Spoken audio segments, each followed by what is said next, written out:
Hello.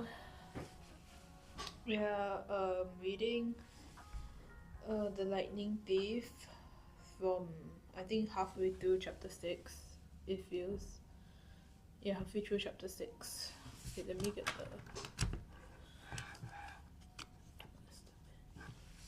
What tab is. Okay.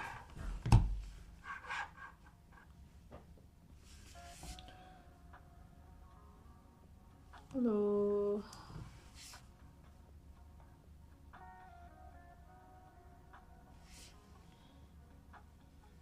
Okay, I'm just gonna continue. A pair of cabins at the head of the field, numbers 1 and 2, like his and hers mausoleums.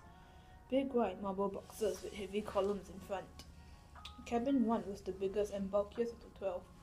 Its polished bronze doors shimmered like a hologram, so that from different angles lightning bolts seemed to streak across them. Cabin 2 was more graceful somehow, with slimmer columns garlanded with pomegranates and flowers. The walls were carved with images of peacocks. Zeus and Herta, I guessed. Correct, Chiron said. Their cabins look empty. Several of the cabins are, that's true. No one ever stays in one or two. Okay, so each cabin had a different god, like a mascot. 12 cabins for the 12 Olympians. But why would there be empty? But why would some be empty?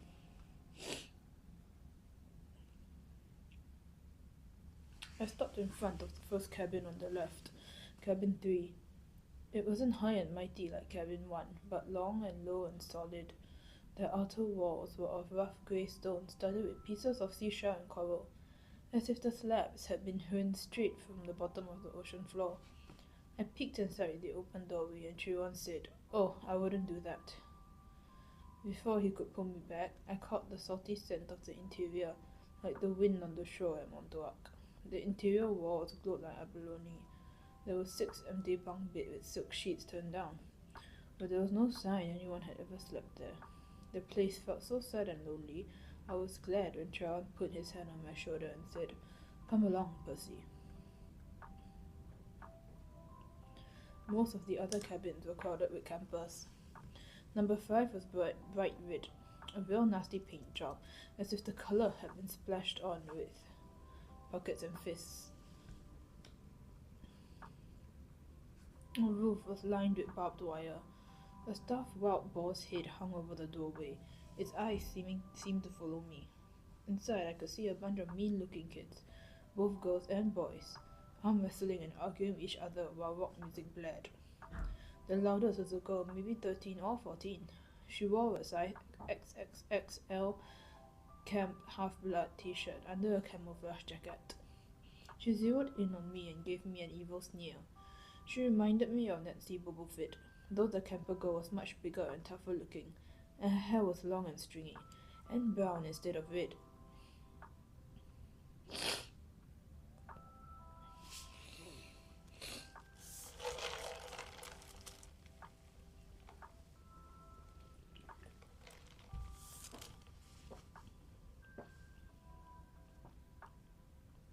I kept walking, trying to stay clear of Chiron's hooves. "You ever seen any other centaurs?" I observed. "No," said Chiron sadly. "My kinsmen are a wild and barbaric folk, I'm afraid. You might encounter them in the wilderness, or at some major sporting events, but you won't see any here." "You said your name was Chiron. Are you really?" He smiled down at me. "The Chiron from the stories. Trainer of Hercules and all that." "Yes, Percy, I am." "But shouldn't you be dead?" Chiron paused, as if the question intrigued him. "I honestly don't know about should be. The truth is, I can't be dead. You see, eons ago the gods granted my wish. I could continue the work I loved. I could be a teacher of heroes as long as humanity needed me. I gained much from that wish, and I gave up much. But I'm still here, so I can only assume that I'm still needed." I thought about being a teacher for 3,000 years. It wouldn't have made my top 10 things to wish for list. "Doesn't it ever get boring?" No, he said. Horribly depressing at times, but never boring. Why depressing? Charon seemed to turn hard of hearing again. Oh, look, he said. Annabeth is waiting for us. The blonde girl I met at the big house was reading a book in front of the last cabin on the left, number 11. When we reached her, she looked me over critically, like she was still thinking about how much I drooled. I tried to see what she was reading, but I couldn't make out the title. I thought my dyslexia was acting up. Then I realized that the title wasn't even in English. The letters looked Greek to me. I mean, literally Greek. There were pictures of temples and statues and different kinds of columns, like those in an architecture book. Annabeth, Charon said, I have master's archery class at noon. Would you take Percy from here? Yes, sir. Cabin 11, Charon told me, gesturing towards the doorway. Make yourself at home. Out of all the cabins, 11 looked the most like a regular old summer camp cabin, with the emphasis on old. The threshold was worn down, the brown paint peeling. Over the doorway was one of those doctor symbols, a winged pole with two snakes wrapped around it. What did they call it? A caduceus. Inside, it was packed with people, both boys and girls, way more than the number of bunk beds. Sleeping bags were spread out over the floor. It looked like a gym where the Red Cross had set up an evacuation center. Charon didn't go in. The door was too low for him. But when the campers saw him, they all stood and bowed respectfully. Well then, Charon said, good luck, Percy. I'll see you at dinner. He galloped away towards the archery range.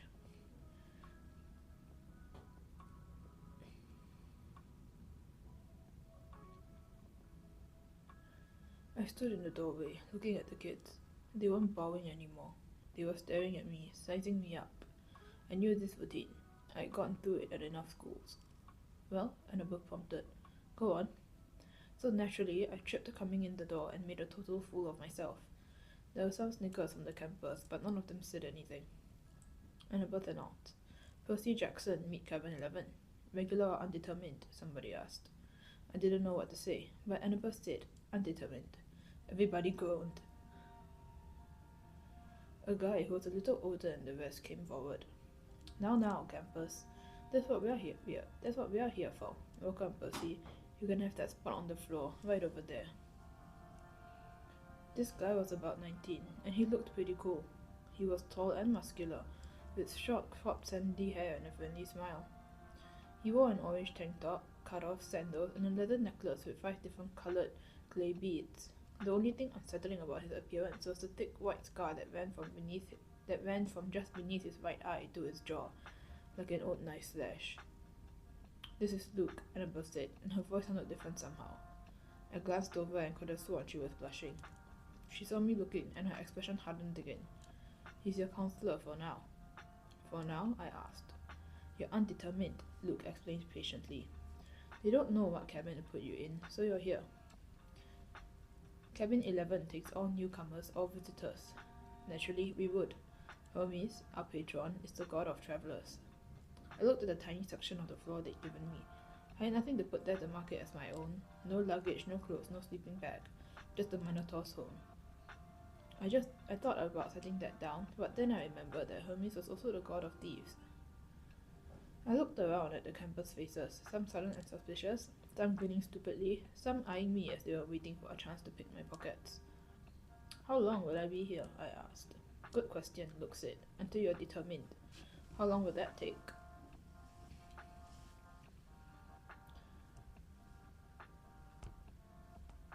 Oh, oops. The campers all laughed. Come on, Annabeth told me. I'll show you the volleyball court. I've already seen it. Come on. She grabbed my wrist and dragged me outside. I could hear the kids of cabin 11 laughing behind me. When we were a few feet away, Annabeth said, Jackson, you have to do better than that. What? She rolled her eyes and mumbled under her breath. I can't believe I thought you were the one. What's your problem? I was getting angry now. All I know is I killed some bull guy. Don't talk like that, Annabeth told me. You know how many kids at this camp wish they'd had your chance? To get killed? To fight the Minosaur? Minotaur. What do you think we trained for? I shook my head. Look, if the thing I fought really was the Minotaur, the same one in the stories, yes, then there's only one. Yes, and he died like a gajillion years ago, right? Theseus killed him in the labyrinth, so. Monsters don't die, Percy. They can be killed, but they don't die. Oh, thanks, that clears it up. They don't have souls like you and me. You can dispel them for a while, maybe even a whole lifetime if you're lucky. But they are primal forces. Chiron calls them archetypes. Eventually, they reform. I thought about Mrs. Dodds. You mean if I killed one accidentally with a sword? I mean your math teacher. That's right. She's still out there. You just made her very, very mad. How do you know about Mrs. Dodds? You talk in your sleep. You almost called her something. A fury? They are Hades' torturers, right? And Annabeth glanced nervously at the ground, as if she expected it to open up and swallow her. You shouldn't call them by name, even here.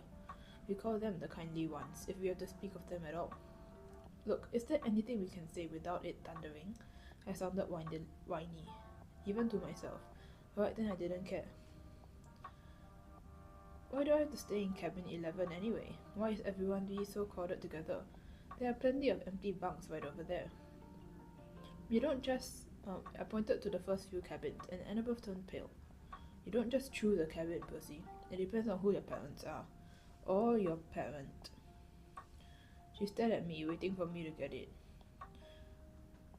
My mom is Sally Jackson, I said. She works at a candy store in Grand Central Station. At least, she used to. I'm sorry about your mom, Percy, but that's not what I mean. I'm talking about your other parent, your dad. He's dead. I never knew him. Annabeth sighed. Clearly, she'd had this conversation before with other kids. Your father's not dead, Percy. How can you say that? You know him? No, of course not. How can you? Because I know you. You wouldn't be here if you weren't one of us.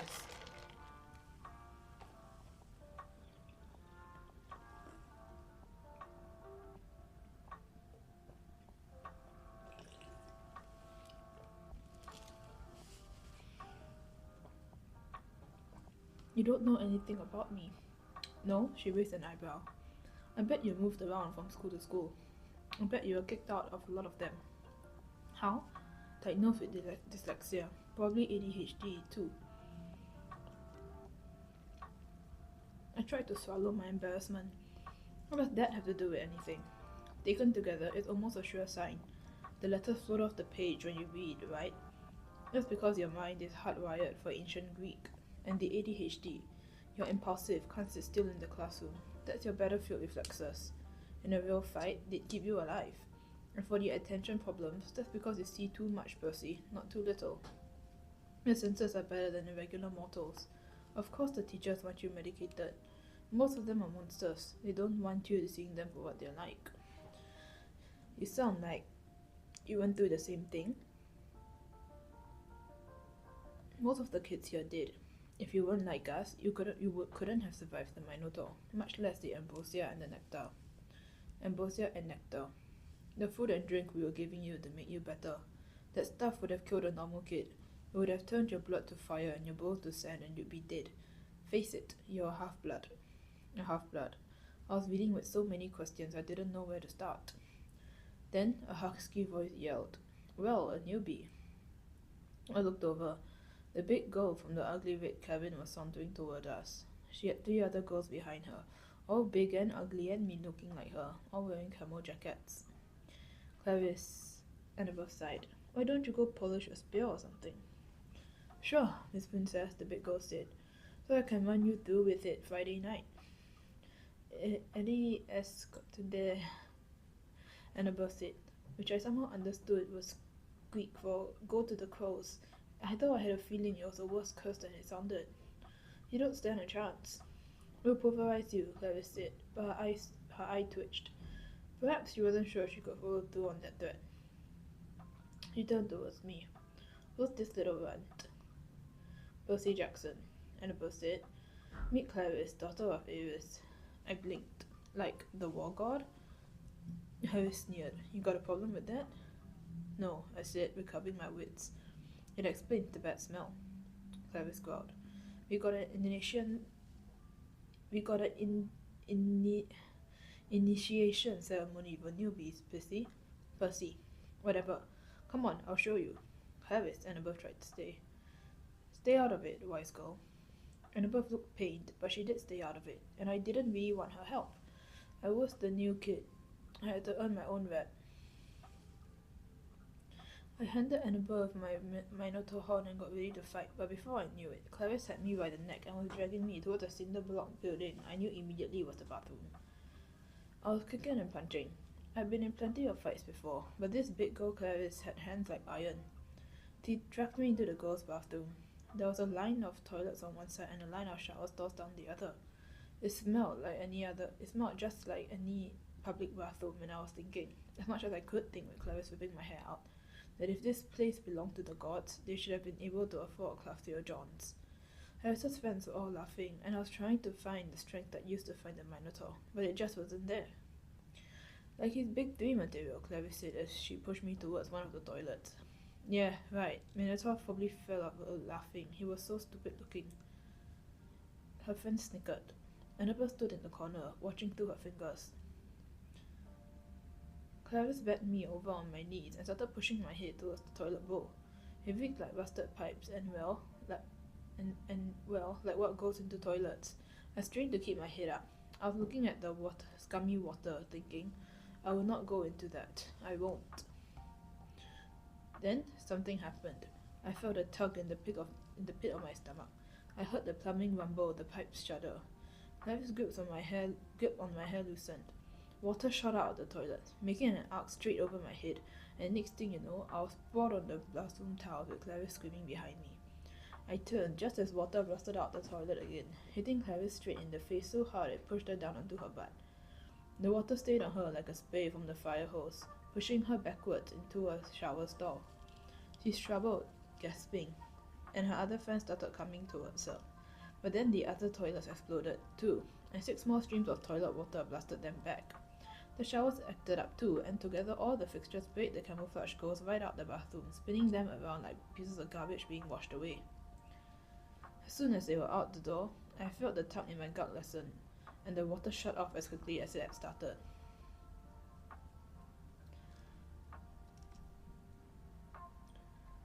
The entire bathroom was flooded. Annabeth hadn't been spared. She was dripping wet, but she hadn't been pushed out the door. She was standing in exactly the same place, staring at me in shock. I looked down and realized I was sitting in the only dry spot in the whole room.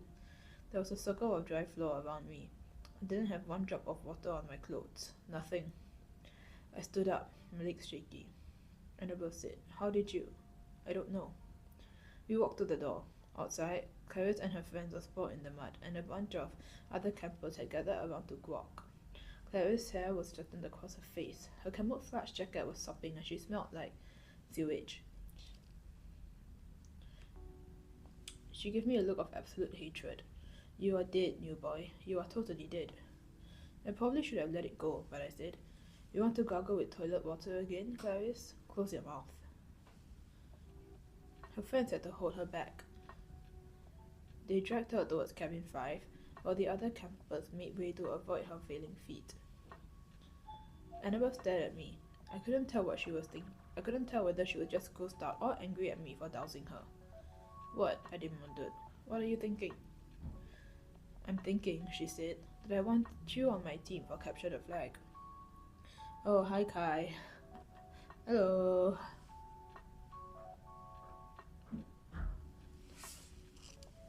Okay, let me drink some water.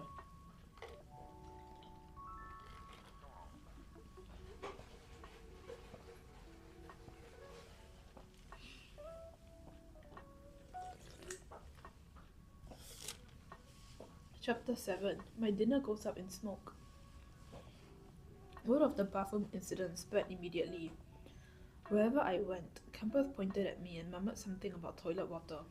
Or maybe they were just staring at Annabeth, who was still pretty much dripping wet. She showed me a few more places. The metal shop, where kids were forging their own swords. The arts and crafts rooms, where satyrs were sandblasting a giant marble of a goat man. and the climbing wall, which actually consisted of two facing walls that shook violently, dropped boulders, sprayed lava, and clashed together if you didn't get to the top fast enough. Finally, we turned to the canoeing lake, where the trail led back to the cabins. I've got training to do, Annabelle said flatly. Dinner's at 7:30. Just follow your cabin to the mess hall. Annabeth, I'm sorry about the toilets. Whatever. It wasn't my fault. She looked at me skeptically, and I realized it was my fault. I'd made water shoot out of the bathroom fixtures. I didn't understand how, but the toilets had responded to me. I had become one with the plumbing. You need to talk to the Oracle, Annabelle said. Who? Not who. What? The Oracle. I'll ask Try-One. I stared into the lake, wishing somebody would give me a straight answer for once. I wasn't expecting anybody to be looking back at me from the bottom, so my heart skipped a beat when I noticed two teenage girls sitting cross-legged at the base of the pier, about 20 feet below. They wore blue jeans and shimmering green t-shirts, and their brown hair floated loose around their shoulders as minnows darted in and out. They smiled and waved as if I were a long-lost friend. I didn't know what else to do. I waved back. Don't encourage them, Annabeth warned. Naiads are terrible flirts. Naiads, I repeated, feeling completely overwhelmed. That's it. I want to go home now. Annabeth frowned. Don't you get it, Percy? You are home. This is the only safe place on Earth for kids like us. You mean mentally disturbed kids? I mean not human.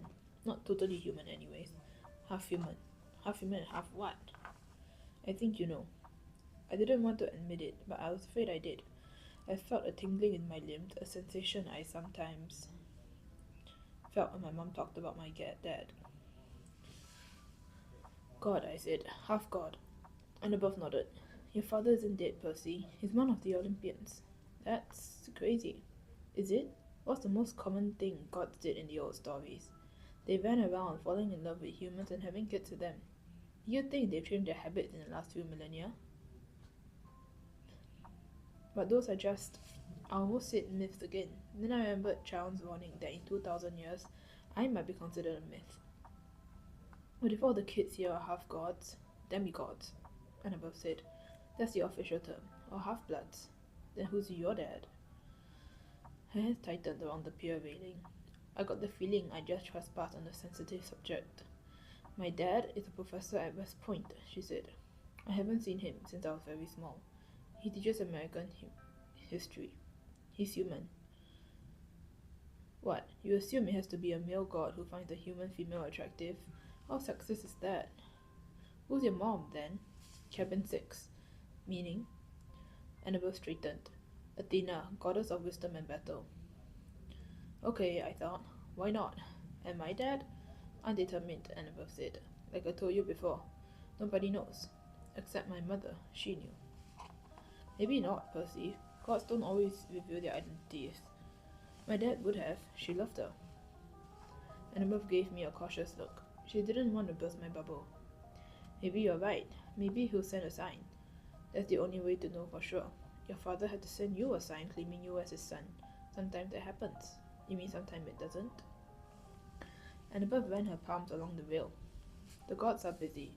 They have a lot of kids and they don't always... Well, sometimes they don't care about us, Percy. They ignore us. I thought about some of the kids I'd seen in the Hermes cabin. Teenagers who looked sullen and depressed, as if they were waiting for a call that would never come. I'd known kids like that at Yanti Academy, shuffled off to boarding school by rich parents who didn't have the time to deal with them. But God should behave better. So I'm stuck here, I said. That's it? For the rest of my life? It depends, Annabelle said. Some campers only stay the summer. If you're a child of Aphrodite or Dementor, you're probably not a real powerful force. The monsters might ignore you, so you can get by with a few months of summer training and live in the mortal world the rest of the year. But for some of us, it's too dangerous to leave. We're year-rounders. In the mortal world, we attract the monsters. They sense us, they come to challenge us.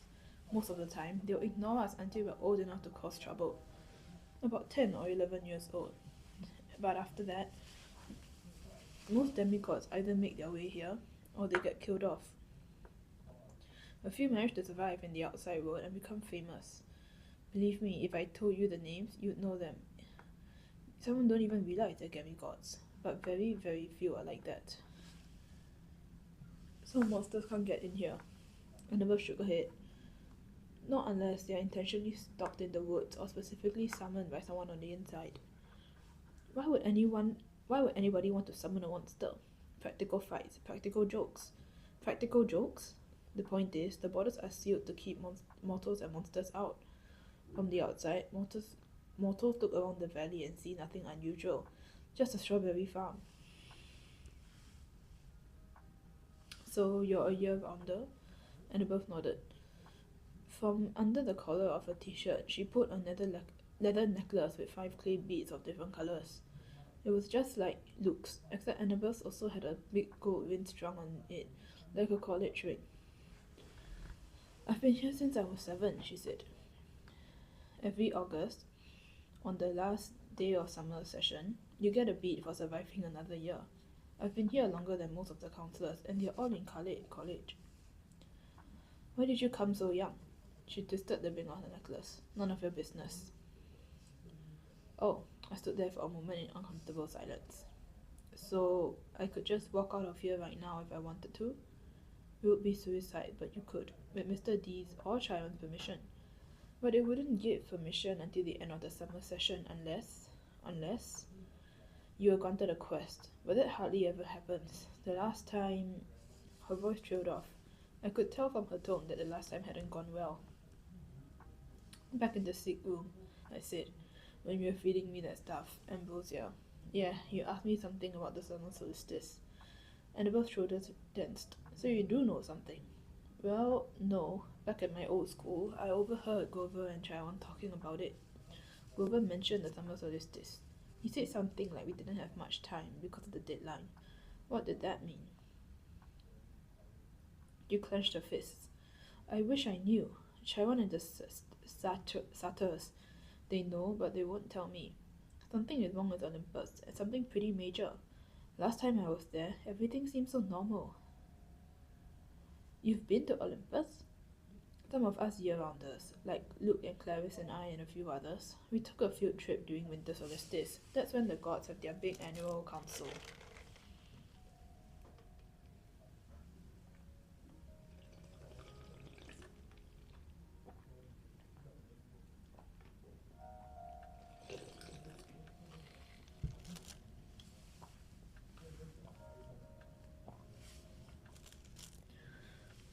But how did you get there?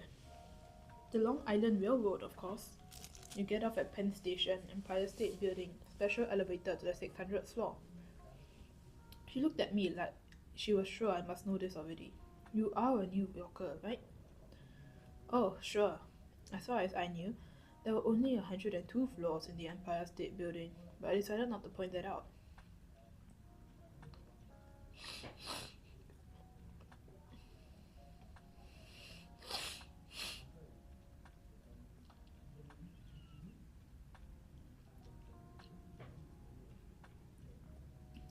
Right after we visited, Annabelle continued, the weather got weird, as if the gods had started fighting. A couple of times since, I've overheard satyrs talking. The best I can figure out is that something important was stolen, and if it isn't returned by summer solstice, there's gonna be trouble. When you came, I was hoping. Athena can get along with just about anybody except for Eris, and of course she got the rivalry with Poseidon. But, aside from that, I thought we could work together. I thought you might know something. I shook my head. I wished I could help her, but I felt too hungry and tired and mentally overloaded to ask more questions. I've got to get a quest, Annabelle muttered to himself. I'm not too young if they would just tell me the problem. I could smell barbecue smoke coming from somewhere nearby. Annabelle would not have heard my stomach growl. She told me to go on, she'll catch me later. I left her on the pier, tracing her fingers across the rail as if drawing a battle plan. Back at Cabin 11, everybody was talking and horsing around, waiting for dinner. For the first time, I noticed that a lot of the campers had similar features: sharp noses, upturned eyebrows, and mischievous smiles. They're the kind of kids that teachers would peg as troublemakers. Thankfully, nobody paid much attention to me as I walked over to my spot on the floor and plopped down at my Minotaur horn. The counselor, Luke, came over. He had the Hermes family resemblance too. It was marred by that scar on his right cheek, but his smile was intact. "Found you a sleeping bag," he said. "And here, I stole you some toiletries on the camp store." I couldn't tell if he was kidding about the stealing part. I said, "Thanks." "No prob." Luke sat next to me, pushed his back against the wall. "Tough first day?" "I don't belong here," I said. "I don't even believe in gods." "Yeah," he said. "That's how we all started. Once you start believing in them, it doesn't get any easier." The bitterness in his voice surprised me, because Luke seemed like a pretty easygoing guy. He looked like he could handle just about anything. "So your dad is Hermes?" I asked. He pulled a switchblade out of his back pocket, and for a second I thought he was going to gut me, but he just scraped the mud off his sole of his sandal. "Yeah, Hermes. The wing-footed messenger guy. That's him. Messengers. Travelers. Travelers. Messengers, medicine. Travelers, merchants, thieves. Anybody who uses the roads. That's why you're here, enjoying Cabin 11's hospitality. Hermes isn't picky about who he sponsors." I figured Luke didn't mean to call me a nobody. He just had a lot on his mind. "You ever meet your dad?" I asked. "Once." I waited, thinking that if he wanted to tell me, he'll tell me. Apparently he didn't. I wondered if the story had anything to do with how he got his scar. Luke looked up and managed a smile. "Don't worry about it, Percy. The campers here, they're mostly good people. After all, we're extended family, right? We take care of each other." He seemed to understand how lost I felt, and I was grateful for that, because an older guy like him, even if he was a counselor, should have steered clear of an uncool middle schooler like me. But Luke had welcomed me into the cabin. He even stolen me some toiletries, which was the nicest thing anybody had done for me all day. I decided to ask him my last big question, the one that had been bothering me all afternoon. Clarice from Eris was joking about me being big D material. Then Annabeth, twice, she said I might be the one. She said I should talk to the Oracle. What was that all about? Luke folded his knife. "I hate philosophies." "What do you mean?" His face twitched around the scar. "Let's just say I messed things up for everybody else. The last 2 years, ever since my trip to the garden of Hesperides went sour, Charon hasn't allowed any more quests. Annabelle's been dying to get out into the world. She pestered Charon so much she finally told her he already knew her fate. He'd had apostrophe from the Oracle. He wouldn't tell her the whole thing, but he said Annabelle wasn't destined to go on a quest yet. She had to wait until somebody special came to camp. "Somebody special?" "Don't worry about it, kid," Luke said. "Annabelle wants to take every new camper who comes through here as the omen she's been waiting for. Now, come on, it's dinner time." The moment he said it, a horn blew in the distance. Somehow, I knew it was a conch shell, even though I'd never heard it before.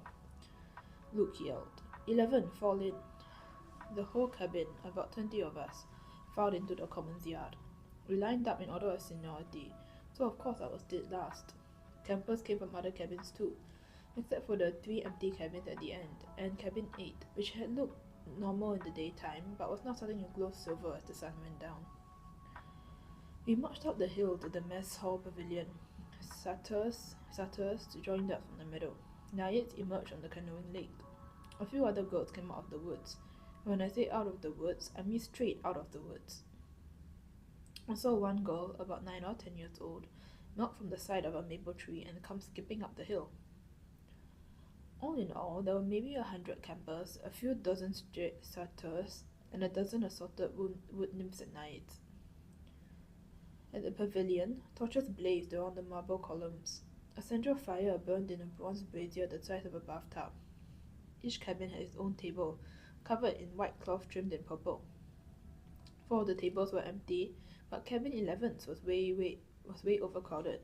I had to squeeze onto the edge of a bench with half my butt hanging off. I saw Grover sitting at table 12 with Mr. D, a few satyrs, and a couple of plump blonde boys who looked just like Mr. D.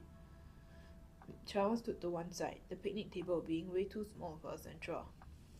Annabelle sat at table 6 with a bunch of serious-looking athletic kids, all with her grey eyes and honey blonde hair.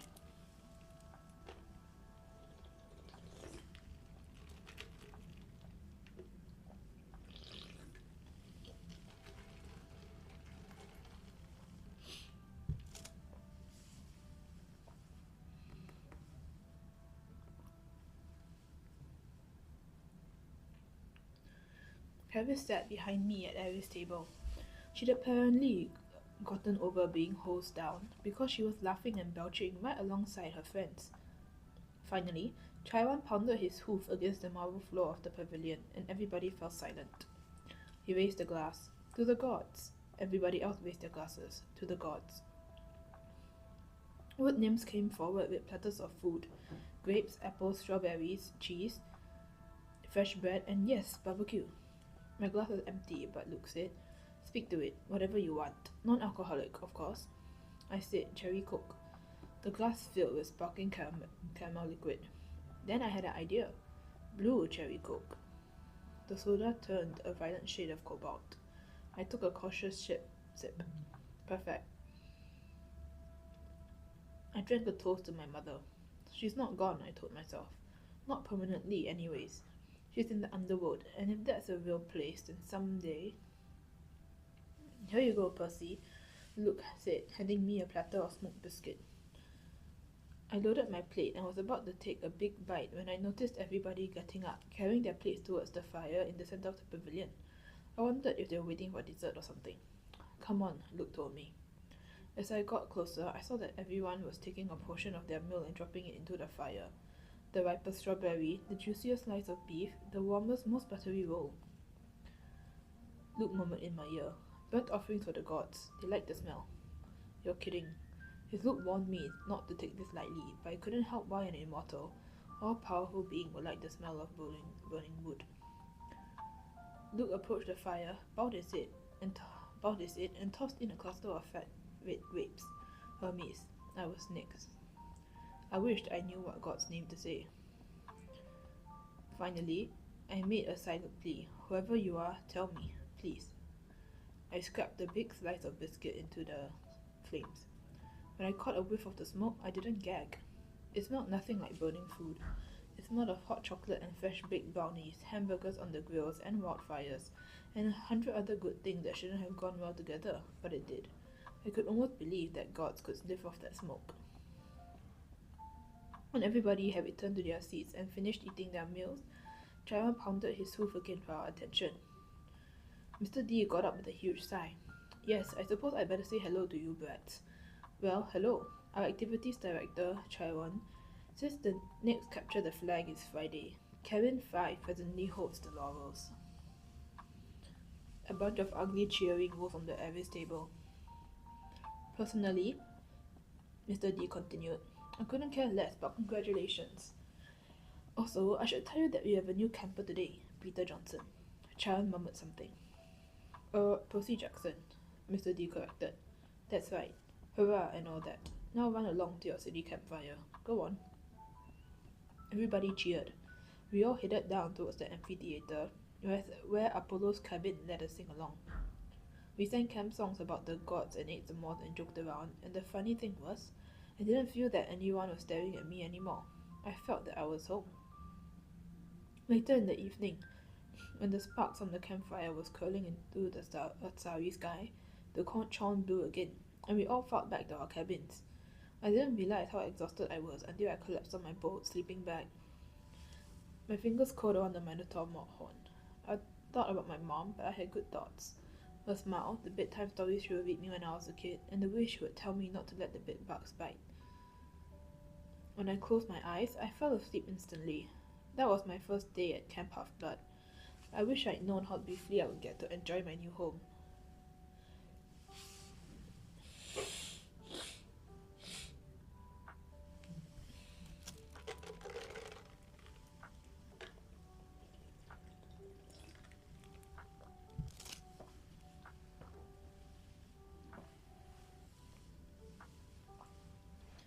Chapter 8. We capture a flag. The next few days, I settled into a routine that felt almost normal. If you don't count the fact that I was getting lessons from satyrs, nymphs, and a centaur. Each morning, I took ancient Greek from Annabeth, and we talked about the gods and goddesses in the present tense, which was kind of weird. I discovered Annabeth was right about my dyslexia. Ancient Greek wasn't that hard for me to read. At least, no harder than English. After a couple of mornings, I could stumble through a few lines of Homer without too much headache. The rest of the day, I would take through outdoor activities, looking for something I was good at. Charon tried to teach me archery, but we found out pretty quick I wasn't any good with the bow and arrow. He didn't complain, even when he had to desnag a stray arrow out of his tail. Foot racing, no good either. The wood nymph instructors left me in the dust. They told me not to worry about it. They had centuries of practice running away from lovesick gods. But still, it was a little humiliating to be slower than a tree. And wrestling? Forget it. Every time I got on the mat, Clarice would pulverize me. There's more where that came from, punk, she mumbled in my ear. The only thing I really excelled at was canoeing, and that wasn't the kind of heroic skill people expected to see from the kid who had beaten the Minotaur. I knew the senior campus as counselors were watching me, trying to decide who my dad was, but they weren't having an easy time of it. I wasn't as strong as the Ares kids, or as good at archery as the Apollo kids. I didn't have Hephaestus' skill with metalwork, or, gods forbid, Dionysus' way with vine plants. Luke told me I might be a child of Hermes, a kind of jack of all trades, master of none. But I got the feeling he was just trying to make me feel better. He really did not know what to make of me either. Despite all that, I liked camp. I got used to the morning fog over the beach, the smell of hot strawberry fields in the afternoon, even the weird noises of monsters in the woods at night. I would eat my dinner with Cabin 11, scrape part of my meal into the fire, and try to feel some connection to my real dad. Nothing came, just the warm feeling I'd always had, like the memory of his smile. I tried not to think too much about my mom, but I kept wondering, if gods and monsters were real, if all this magical stuff was possible, surely there was some way to save her, to bring her back.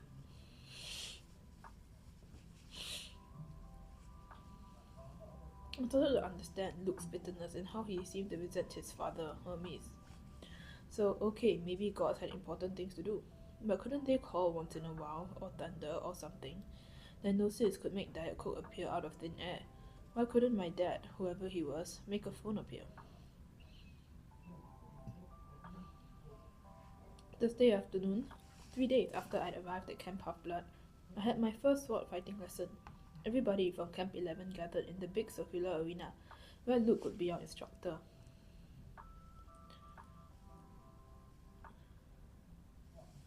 We started with basic stabbing and slashing, using some straw-stuffed dummies in Greek armor. I guess I did okay. At least, I understood what I was supposed to do and my reflexes were good. The problem was, I couldn't find a blade that felt right in my hands. Either they were too heavy, or too light, or too long.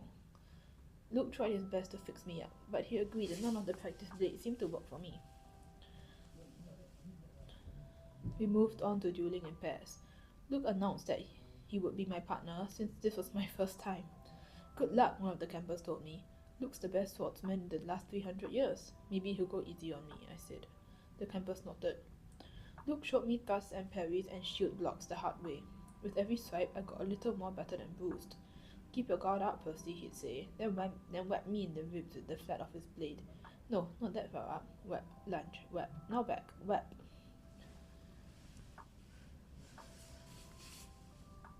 By the time he called for a break, I was soaked in sweat. Everybody swarmed the ring schooler. Luke poured ice water on his head, which looked like a good idea. I did the same. Instantly, I felt better. Strength surged back into my arms. The sword didn't feel so awkward. Okay, everybody circled up, Luke ordered. If Percy doesn't mind, I want to give you a little demo. Great, I thought. Let's all watch Percy get pounded. The Hermes guys gathered around. They were suppressing smiles. I figured they'd been in my shoes before and couldn't wait to see how Luke used me for a punching bag. He told everybody he was going to demonstrate a disarming technique. How to twist the enemy's blade with the flat of your own sword so that he has no choice but to drop his weapon. This is difficult, he stressed. I've had it used against me. No laughing at Percy now. Most swordsmen have to work years to master this technique. He demonstrated the move on me in slow motion. Sure enough, the sword clattered out of my hand. Now, in real time, he said, after I retrieved my weapon. We keep sparring until one of us pulls it off. Ready, Percy? I nodded, and Luke came after me. Somehow, I kept him from getting a shot at the hilt of my sword. My senses opened up. I saw his attacks coming. I countered. I stepped forward and tried a toss of my own. Luke deflected it easily, but I saw a change in his face.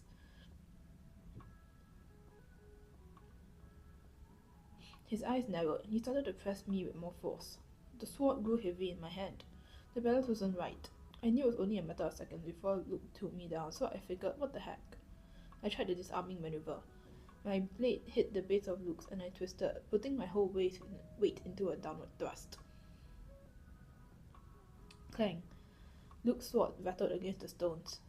The tip of my blade was an inch from his undefended chest. The other campers went silent. I lowered my sword. Sorry. For a moment, Luke was too stunned to speak. Sorry? His scarred face broke into a grin. By the gods, Percy, why are you sorry? Show me that. Show me that again.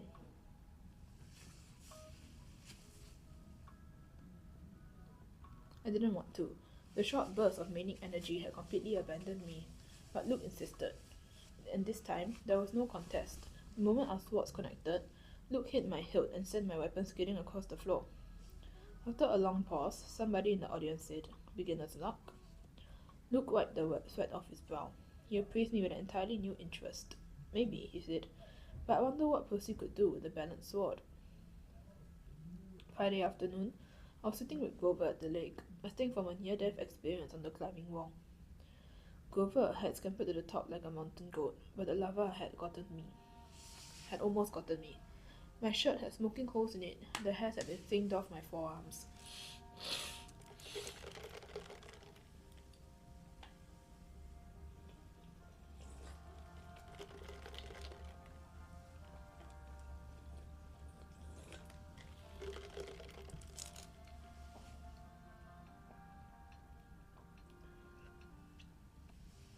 We sat on the pier, watching the Naiads do underwater basket weaving, until I got up the nerve to ask Grover how his conversation had gone with Mr. D. His face turned a sickly shade of yellow. "Fine," he said. "Just great. So your career's still on track." He glanced at me nervously. "Charon told you I wanted a searcher's license?" "Well, no. I had no idea what a searcher's license was, but it didn't seem like the right time to ask. You just said you have big plans, and you needed credit for completing a keeper's assignment. So did you get it?"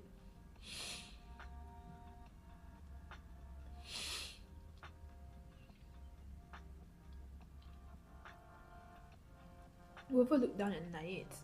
Mr. D suspended judgment. He said I hadn't failed or succeeded with you yet, so our fates were still tied together.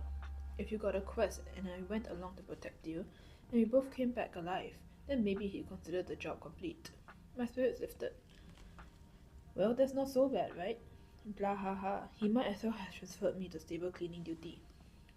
The chances of you getting a quest, even if you did, why would you want me along? Of course I'd want you along. Grover stared glumly into the water. Basket weaving. Must be nice to have a useful skill.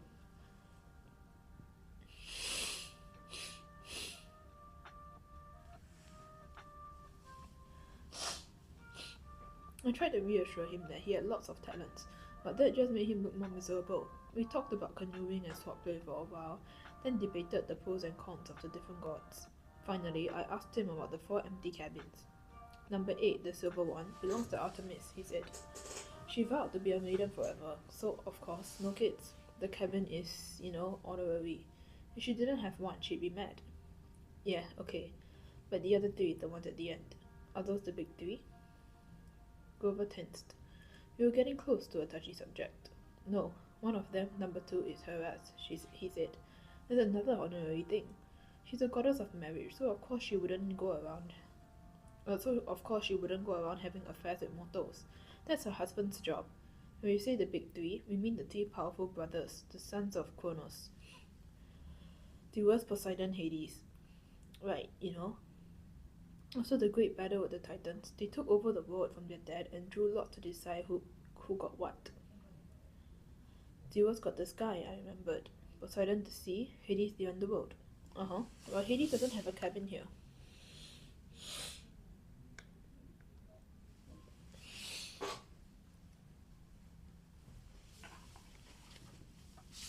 No, he doesn't have a throne on Olympus either.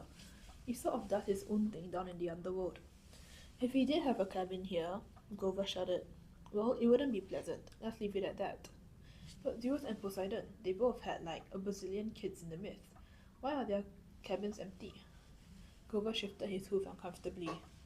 About 60 years ago, after World War III, the Big Three agreed they wouldn't sire any more heroes. Their children were just too powerful. They were affecting the course of human events too much, causing too much damage, too much carnage. World War II, that was basically a fight between the sons of Zeus and Poseidon on one side, and the sons of Hades on the other. The winning side, Zeus and Poseidon, made Hades swear an oath with them. No more affairs with mortal women. They all swore on the river Styx. Thunder boomed. That's the most serious oath you can make. Grover nodded. And the brothers kept their words? No kids? Grover's face darkened. 17 years ago, Zeus fell off the wagon. There was this TV starlet with a big fluffy 80s hairdo. He just couldn't help himself. When their child was born, a little girl named Dahlia. Well, the river Styx is serious about promises. Zeus himself got off easy because he's immortal, but he brought a terrible fate on his daughter. But that isn't fair. It wasn't the little girl's fault. Grover hesitated. Percy, children of the Big Three have powers greater than other half-bloods. They have a strong aura, a scent that attracts monsters. When Hades found out about the girl, he wasn't too happy about Zeus breaking his oath. Hades let out the worst monsters of Tartarus to torment Thalia. Satyr was assigned to be her keeper when she was 12, but there was nothing he could do. He tried to escort her here with a couple of other half-bloods she befriended. They almost made it. They got all the way to the top of that hill. He pointed across the valley to the pine tree where I fought the Minotaur. All three kindly ones were after them, along with a horde of hellhounds. They were about to be overrun when Dahlia told her Satyr to take the other two half-bloods to safety while she held off the monsters. She was wounded and tired, but she didn't want to live like a hunted animal. Satyr didn't want to leave her, but he couldn't change her mind, and he had to protect the others. So Thalia made her final stand alone at the top of the hill. As she died, Zeus took pity on her. She turned her into that pine tree. Her spirit still helps protect the borders of the valley. That's why the hill is called Half-Blood Hill. I stared at the pine in the distance. The story made me feel hollow and guilty too. A girl my age had sacrificed herself to save her friends. She had faced a whole army of monsters. Next to that, my victory over the Minotaur didn't seem like much. I wondered, if I acted differently, could I have saved my mother? Grover, I said, have heroes really gone on quests to the underworld? Sometimes, he said. Orpheus, Hercules, Houdini. Have they ever returned somebody from the dead? No, never. Orpheus came close. Percy, you're not seriously thinking. No, I lied. I was just wondering. So, a satyr was always assigned to a god or demigod? Grover studied me warily. I hadn't persuaded him that I really dropped the underworld idea. Not always. We can go undercover to a lot of schools. We try to sniff out the half-bloods who have the markings of great heroes.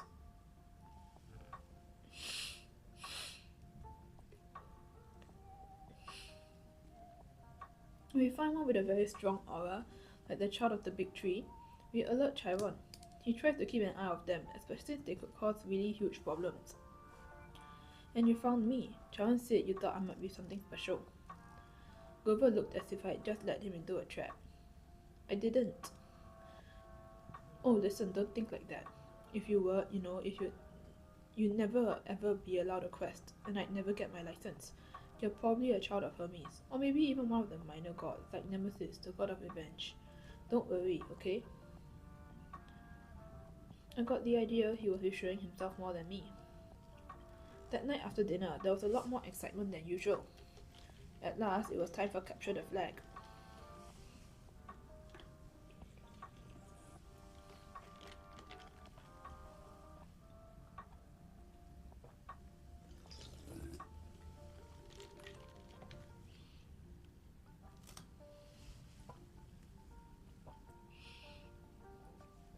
When the plates were cleared away, the conch sounded and we all stood at our tables. Campers yelled and cheered as Annabeth and two of her siblings ran into the pavilion carrying a silk banner. It was about 10 feet long, glistening grey, with a painting of a barn owl above an olive tree. From the opposite side of the pavilion, Clarice and her buddies ran in with another banner, of identical size but gaudy red, painted with a bloody spear and a boar's head. I turned to Luke and yelled over the noise. Those are the flags? Yeah. Eris and Athena always lead the teams? Not always, but often. Not always, he said, but often. So, if another cabin captures one, what do? We paint the flag? He grinned. You'll see. First, we have to get one. He gave me a sly look, as if he knew something I didn't. The scar on his face made him look almost evil in the torchlight. We've made a temporary alliance with Athena. Tonight we get the flag from Eris, and you are going to help. The teams were announced. Athena had made an alliance with Apollo and Hermes, the two biggest cabins. Apparently, privileges had been traded, shower times, chore schedules, the best slots for activities, in order to win support. Eris had allied himself with everybody else. Dionysus, Demeter, Aphrodite, and Hephaestus. From what I've seen, Dionysus' kids were actually good athletes, but there were only 2 of them. Demeter's kids had the edge with nature skills and outdoor stuff, but they weren't very aggressive. Aphrodite's sons and daughters I wasn't too worried about. They mostly sat out every activity and checked their reflection in the lake and did their hair and gossiped. Hephaestus' kids weren't pretty, and there were only 4 of them, but they were big and burly for working in the metal shop all day. They might be a problem. That, of course, left Eris' cabin. A dozen of the biggest, ugliest, meanest kids on Long Island, or anywhere else on the planet. Chiron hammered his hoof on the marble. Heroes, he announced. You know the rules. The creek is the boundary line. The entire forest is fair game. All magic items are allowed. The banner must be prominently displayed and have no more than 2 guards. Prisoner may be disarmed, but may not be bound or gagged. No killing or maiming is allowed. I will serve as referee and battlefield medic. Arm yourselves. He spread his hands, and the tables were suddenly covered with equipment. Helmets, bronze swords, spears, oxide shields coated in metal. Whoa, I said. We are really supposed to use these? Luke looked at me as if I were crazy. Unless you want to get skewered by your friends in cabin 5. Here, Kyle thought these would fit. You'll be on border patrol. My shield was the size of an NBA blackboard with a big caduceus in the middle. It weighed about 1 million pounds. I could have snowboarded on it fine, but I hope nobody seriously expected me to run fast.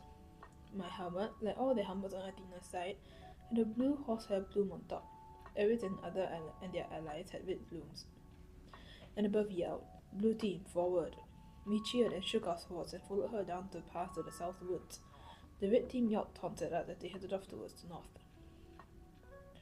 I managed to catch up with Annabeth without tripping over my equipment. Hey, she kept marching. So what's the plan? I asked. Got any magic items you can loan me? Her hand drifted towards her pocket, as if she were afraid I'd stolen something. Just watch Clarissa's spear, she said. You don't want that thing touching you. Otherwise, don't worry. We'll take the banner from Eris. Has Luke given you your job? Border patrol, whatever that means. It's easy. Stand by the creek, keep the Reds away. Leave the rest to me. Athena always has a plan. She pushed ahead, leaving me in the dust.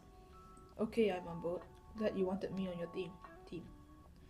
It was a warm, sticky night. The woods were dark, and fireflies popping in and out of view. My neighbor stationed me next to a little creek that gurgled over some rocks. Then she and the rest of the team scattered into the trees.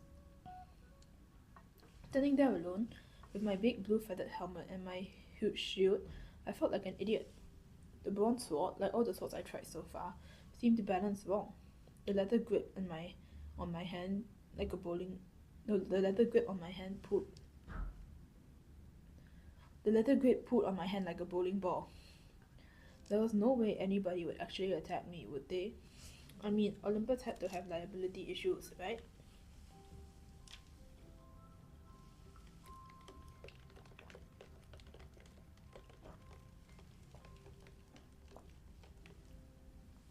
Far away, a conchon blew. I heard whoops and yells in the woods. The clanking of metal, kids fighting. A blue-plumed ally from Apollo raced past me like a deer, leaped through the creek, and disappeared into enemy territory. Great, I thought. I missed all the fun, as usual. Then I heard a sound that sent a chill up my spine. A low canine growl somewhere close by. I raised my shield instinctively. I had the feeling something was stalking me. Then the growling stopped. I felt the presence retreating. On the other side of the creek, the underbush exploded. 5 Ares warriors came yelling and screaming out of the dark. Cream the punk, Clarice screamed. Her ugly pig eyes glared through the slits of her helmet. She brandished a 5-foot-long spear, its barbed metal tip flickering with red light. Her siblings had only the standard issue bronze swords. Not that made me feel any better. They charged across the stream. There was no help in sight. I could run, or I could defend myself against half the Ares cabin.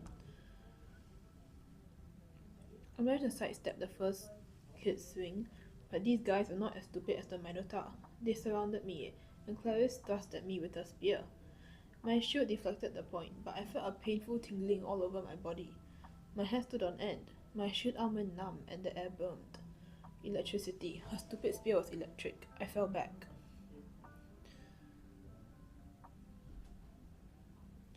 Another Ares guy slammed me in the chest with the butt of his sword, and I hit the dirt. They could have kicked me into jelly, but they were too busy laughing. "Give him a haircut," Clarice said. "Grab his hair." I managed to get to my feet. I raised my sword, but Clarice slammed it aside with her spear as sparks flew. Now both my arms felt numb.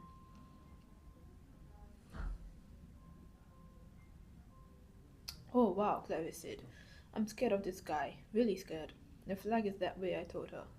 I wanted to sound angry, but I'm afraid it didn't come out that way. "Yeah," one of her stupid siblings said. "But see, we don't care about the flag. We care about a guy who made our cabin look stupid." "You do that without my help," I told them. It probably wasn't the smartest thing to say. 2 of them came at me. I backed up towards the creek, tried to raise my shield, but Clarice was too fast.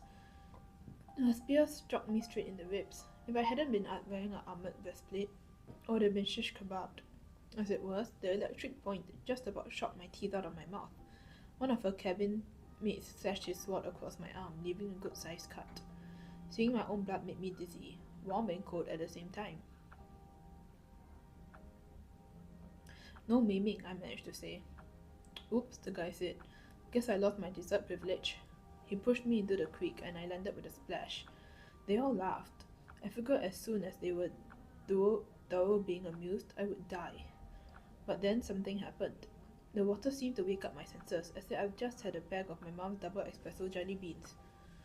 Clarice and her cabin mates came into the creek to get me, but I stood to meet them. I knew what to do. I swung the flat of my sword against the first guy's head and knocked his helmet clean off. I hit him so hard he could see his eyes vibrating as he crumpled into the water. Ugly number 2 and ugly number 3 came at me. I slammed one in the face with my shield and used my sword to shear off the other guy's horsehair plume. Both of them backed up quickly. Ugly number 4 didn't really look anxious to attack, but Clarice kept coming, the point of her spear crackling with energy. As soon as she thrust, I caught the shaft between the edge of my shield and my sword, and I snapped it like a twig.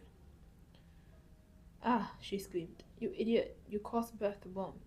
She probably would have said worse, but I smacked her between the eyes with my sword butt and sent her stumbling backwards out of the creek. Then I heard yelling, elated screams, and I saw Luke racing towards the boundary line with the red team's banner lifted high. He was flanked by a couple of Hermes guys covering his retreat, and a few Apollos behind them, fighting on the infectious kid. The Aris folk got up, and Clarice muttered a dazed curse. Trick, she shouted. It was a trick. They staggered after Luke, but it was too late. Everybody converged on the creek as Luke ran across into family territory. Our spike exploded into cheers. The red banner shimmered and turned to silver. The boar and spear were replaced with a huge caduceus, the symbol of Cabin 11. Everybody on the blue team picked up Luke and started carrying him around on their shoulders. Chiron cantered out from the woods and blew the conch horn. The game was over. We'd won. I was about to join the celebration when Annabelle's voice, right next to me in the creek, said, "Not bad, hero." I looked, but she wasn't there. "Where the heck did you learn to fight like that?" she asked. The air shimmered, and she materialized, holding a Yankees baseball cap as if she'd just taken it off her head. I felt myself getting angry. I wasn't even fazed by the fact she had just been invisible. "You set me up," I said.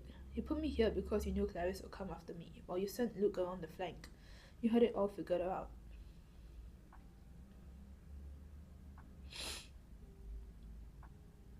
Annabelle shrugged. "I told you, Athena always has a plan. A plan to get me pulverized. I came as fast as I could. I was about to jump in, but," she shrugged, "you didn't need help." Then she noticed my wounded arm. "How did you do that?" "Sword cut," I said. "What do you think?" "No, it was a sword cut. Look at it." The blood was gone. Where the huge cut had been, there was a long white scratch, and even that was fading. As I watched, it turned into a small scar and disappeared. I don't get it," I said. Annabelle was thinking hard. I could almost see the gears turning. She looked down at my feet, then at Clarice's broken spear, and said, "Step out of the water, Percy." "What?" "Just do it." I came out of the creek and immediately felt bone tired. My arm started to go numb again. My adrenaline left me. I almost fell over, but Annabelle steadied me. "Oh, Stikes," she cursed. "This is not good. I didn't want. I assumed you would be Zeus." Before I could ask what she meant, I heard that canine growl again, but much closer than before. A howl whipped through the forest. The campus cheering died instantly. Jared shouted something in ancient Greek, which I realized only later. I understood perfectly. "Stand ready, my bow." Annabelle drew her sword. There on the rocks just above us was a black hound the size of a rhino, with lava red eyes and fangs like daggers.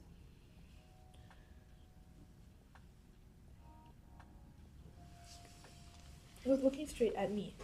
Nobody moved except Annabelle, who yelled, "Percy, run." She tried to step in front of me, but the hound was too fast. It leaped over her, an enormous shadow with teeth, and just as it hit me, I stumbled backwards and felt its razor-sharp claws whipping through my armor. There was a cascade of the whacking sounds, like 40 pieces of paper being ripped one after the other. From the hound's neck sprouted a cluster of arrows. The monster fell dead at my feet. By some miracle, I was still alive. I didn't want to look under the ruins of my shredded armor. My chest felt warm and wet, and I knew I was badly cut. Another second, and the monster would have turned me into 100 pounds of delicatessen meat.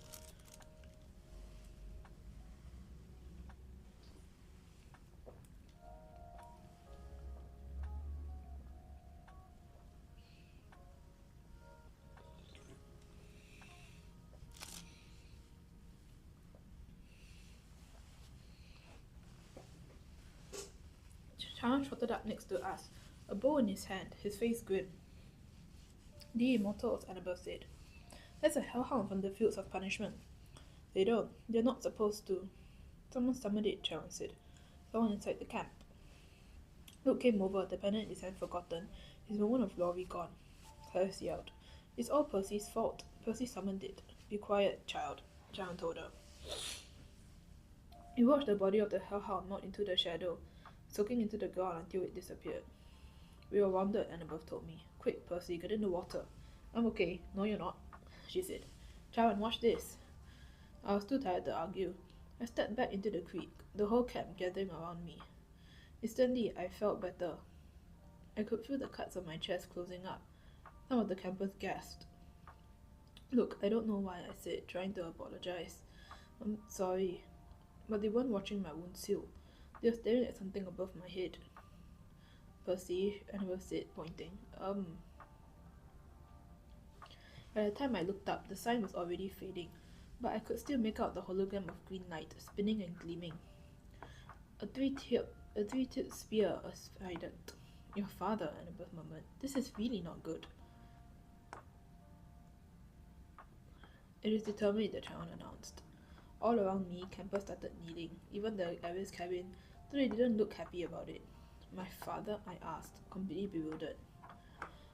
Poseidon, said Charon. Earthshaker, Stormbringer, father of horses. Hail, Perseus Jackson, son of the sea god.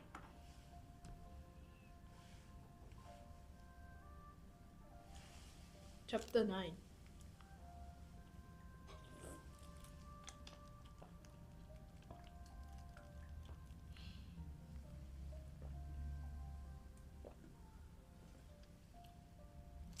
M offered a quest. The next morning, Charon moved me to cabin 3. I didn't have to share with anybody. I had plenty of room for all my stuff. The Minotaur's horn, one set of spare clothes, and a toiletry bag. I got to sit at my own dinner table, pick all my own activities, call lights out whenever I felt like it, and not listen to anybody else. And I was absolutely miserable. Just when I started to feel accepted, to feel I had a home in cabin 11 and I might be a normal kid, or as normal as you can be when you're half-blood, I'd been separated out as if I had some rare disease. Nobody mentioned the Hellhound, but I got the feeling they were all talking about it behind my back. The attack had scared everybody. They sent 2 messages. 1, I was the son of the sea god, and 2, monsters to stop at nothing to kill me. They could even invade a camp that had always been considered safe.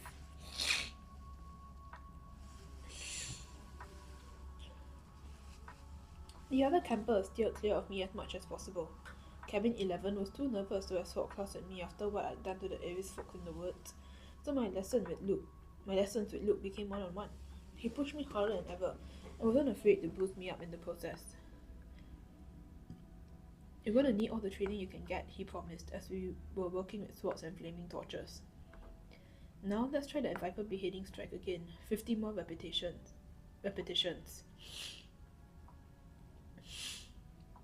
Annabeth still taught me Greek in the mornings, but she seemed distracted. Every time I said something, she scowled at me as if I'd poked her between the eyes. After lessons, she would walk away, muttering to herself. Quest, Poseidon, dirty, rotten, got to make a plan.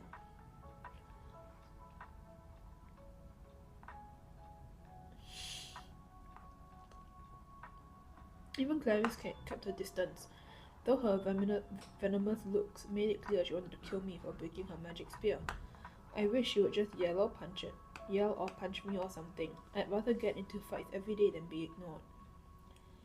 I knew somebody at camp resented me, because one night I came into my cabin and found a motto newspaper dropped inside the doorway, a copy of the New York Daily News, open to the Metro page. The article took me almost an hour to read, because the angrier I got, the more the words floated around on the page.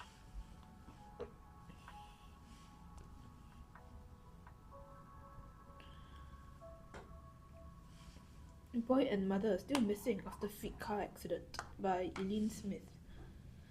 Sally Jackson and her son Percy are still missing 1 week after their mysterious disappearance. The family's badly burned 78 Camaro was discovered last Saturday on a North Long Island road with the roof ripped off and the front axle broken. The car had flipped and skidded for several hundred feet before exploding. Mother and son had gone for a weekend vacation to the Montauk, but left hastily, under mysterious circumstances. Small traces of blood were found in the car and near the scene of the wreck, but there were no other signs of the missing Jacksons.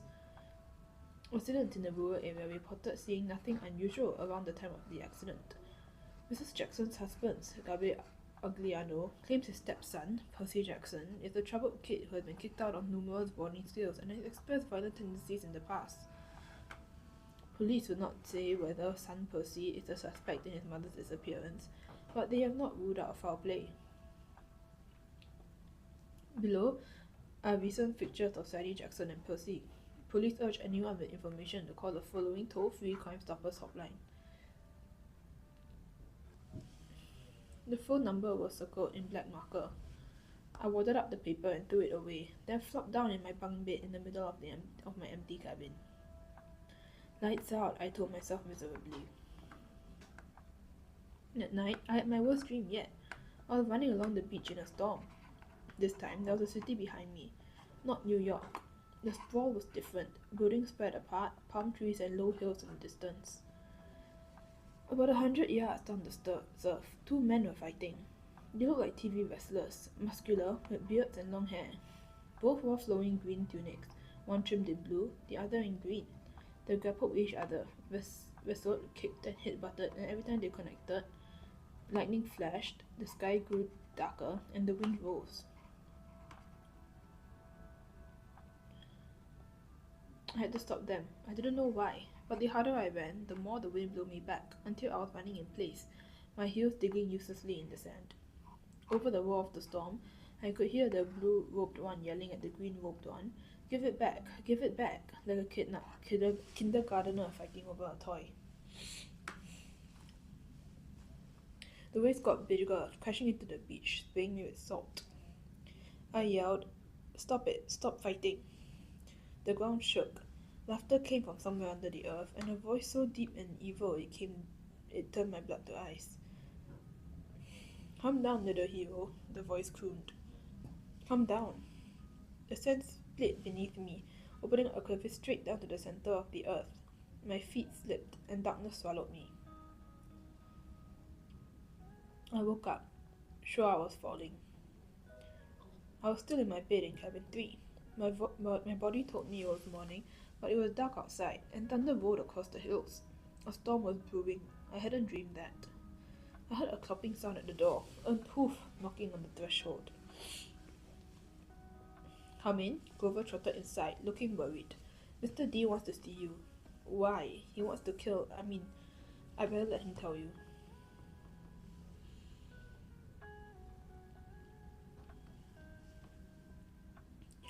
Nervously, I got dressed and followed, sure that I was in huge trouble.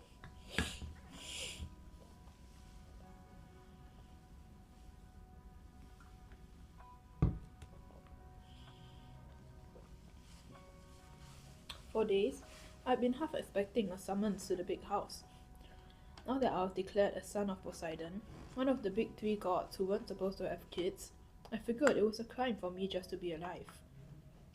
The other gods had probably been debating the best way to punish me for existing, and now Mr. D was ready to deliver their verdict. Over Long Island Sound, the sky looked like ink soup coming to a boil. The hazy curtain of rain was coming in our direction. I asked Grover if we needed an umbrella.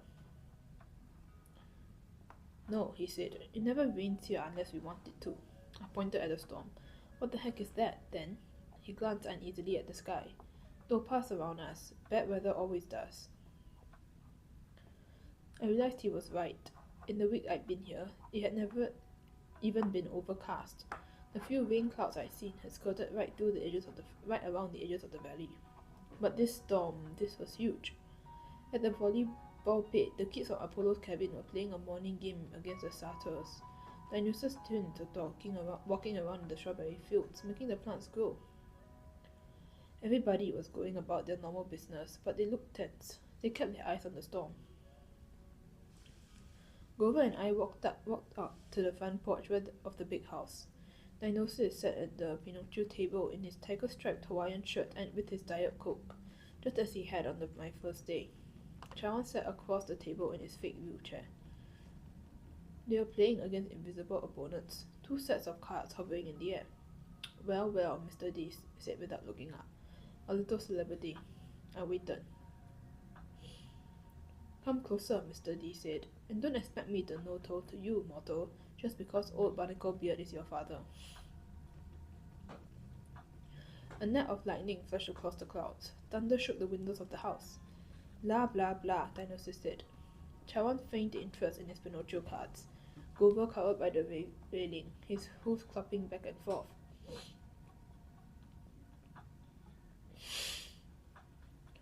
If I had my way, Dionysus said, I would cause your molecules to erupt in flames. We sweep up their ashes and be done with a lot of trouble.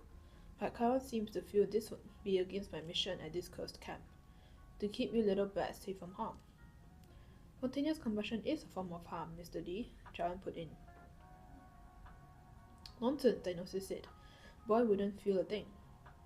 Nevertheless, I've agreed to restrain myself. I'm thinking of turning you into a dolphin instead, sending you back to your father. Mr. D, Charon warned. Oh, all right, Dionysus relented. There's one more option, but it's deadly foolishness. Dionysus rose, and the invisible player's cards dropped to the table. I'm off to Olympus for the emergency meeting.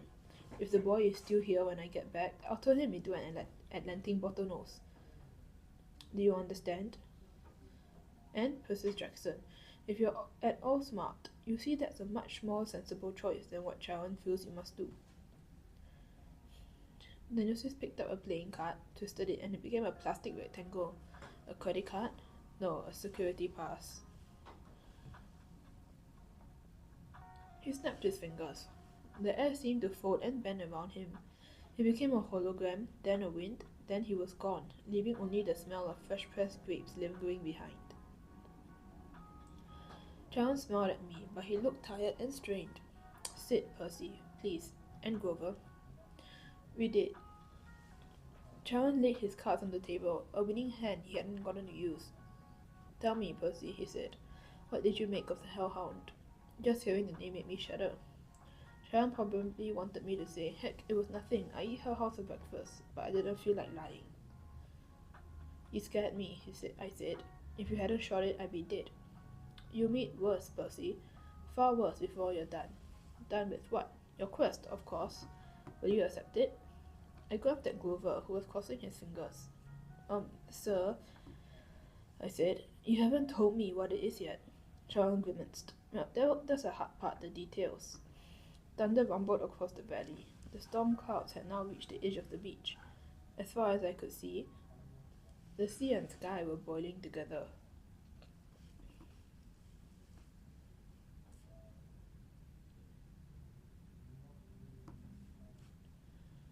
Poseidon and Zeus, I said. They're fighting over something valuable, something that was stolen, aren't they?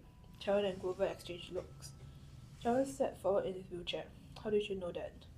My face felt hot. I wished I hadn't opened my big mouth. It wasn't since Christmas had been weird, like the sea and the sky are fighting. Then I talked to Annabelle, and she overheard something about a theft. And I've also been having these dreams. I knew it, Grover said. Hush, Satyr, Charon ordered. But it's his quest, Grover's eyes were bright with excitement. It must be. Only the Oracle can determine. Charon stroked his bristly beard. Nevertheless, Percy, you were correct. Your father and Zeus are having their worst quarrel in centuries. They are fighting over something valuable that was stolen. To be precise, a lightning bolt. I laughed nervously. A what? Do not take this lightly, Charon warned. I am not talking about some tin-foil-covered zigzag you see in a second-grade play. I'm talking about a 2-foot-long cylinder of high-grade celestial bronze, capped on both ends with god-level explosives. Oh. Zeus's Master Bolt, Charon said, getting worked up now. The symbol of his power, from which all other lightning bolts are patterned. The first weapon made by Cyclops for the war against the Titans, the bolt that sheared the top off Mount Etna and hurled Kronos from its own. The Master Bolt, which packs enough power to make mortal hydrogen bombs look like firecrackers.